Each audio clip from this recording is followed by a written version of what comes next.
जब गर्भ धारण किया जाता है तो उस समय पर कई लोग आकर के पूछते हैं, महाराज बहू को गर्भ धारण हो गया है, अब इसको क्या करना है, क्या पढ़ना है, क्या सुनना है, क्या संस्कार लेना है।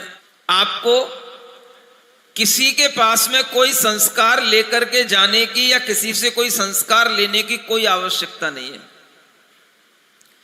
आप केवल उस बहू को जिसको गर्भ धारण हुआ है उसके लिए, या जिसको गर्भ धारण नहीं भी हो रहा है उनके लिए, वह पति और पत्नी दोनों मिलकर के वर्धमान स्तोत्र का पाठ करें।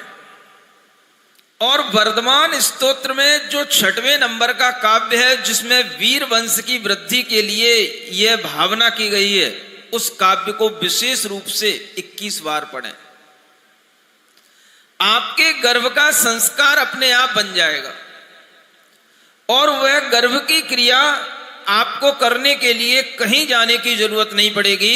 आप केवल वर्धमान भगवान के गुणों को सुनने के वह वर्धमान स्तोत्र पढ़ें, अपने आप वह जो गर्भ आपके यहां आया है वह गर्भ वर्धमान के प्रभाव से वृद्धिंगत होगा, वह वीर वंश की वृद्धि में योगदान देने वाला वह गर्भ होगा। हमेशा ये भाव रखना है कि जो हमारे गर्भ में संतान है या हमारे घर में जो संतान आने वाली है, हे भगवान वह वीर वंश की वृद्धि करने वाली हो।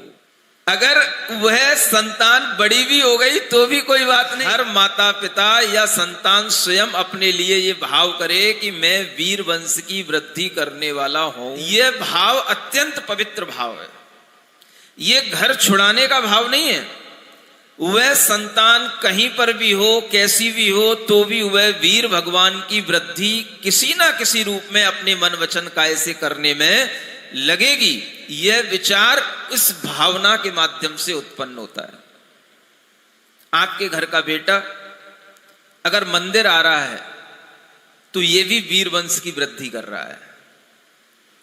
आप यहां पंच कल्याणक में शामिल हुए हो, वो अगर कहीं दुकान पर भी खोल करके बैठा, हम थोड़ी देर दुकान भी खोल लेते हैं और फिर जैसे ही हमें समय मिलेगा जो भी आवश्यक होगा हम तुरंत पंच कल्याणक देखने भी जाएंगे और घर में भी देखते रहेंगे। माता पिता को हमने निश्चिंत कर रखा है कि आप पूरा का पूरा पंच कल्याणक में शामिल रहो, 24 घंटे आनंद। ये भी वीर वंश की वृद्धि का भाव, चाहे वो बेटा हो या बेटी हो।